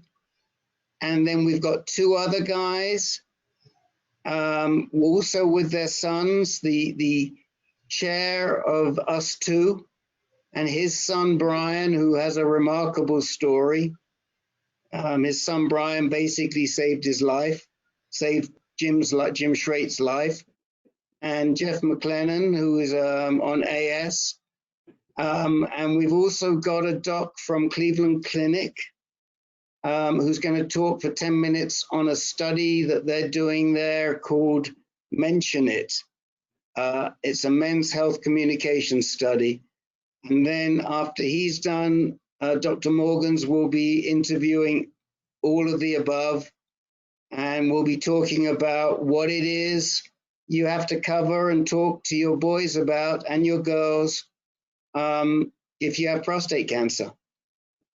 So it should be a really good session. We've already got 220 people registered. We've got capacity for a few more. So get that registration in. And I want to give a special shout out to Jake, who's really helping me with the webinar platform, and also to Tim at Tim Mix at Us Too, who's also going to been doing a lot of the work and getting everything out. So that should be a cracking session, and we'll be going on and doing more in that series. And Us Too has got two more webinars with us in their series, so we got a lot going on. Oh, and David Muslin, Len posted in the chat window the post that he did on our blog comparing the side effects between enzalutamide, apalutamide, and darolutamide. Thank you, Rick. Thank you. And can we register for next Tuesday night on the AnCan website as well? Oh, yes, you can. It's in the events. Okay. I'll be sending out flyers to register. I'll just put where you register right now, and they will be sending you the link, the actual link for the day closer to the time. It's us2.org/connections, and that'll take you straight through to the registration page. Excellent. Okay. And I'll be sending stuff out in the next couple of days. And Len, thank you for sending it out to your folks in your physical support group. If any of you are in your own support groups, just please spread the word so we can get this out to as many people as possible. And it will be recorded, of course. And there'll be time for questions. If you come in live, there'll be time for questions. Okay. Good night, everybody. Peace. Good night. Okay. Good night. Good night. Good night. Next meeting will be July the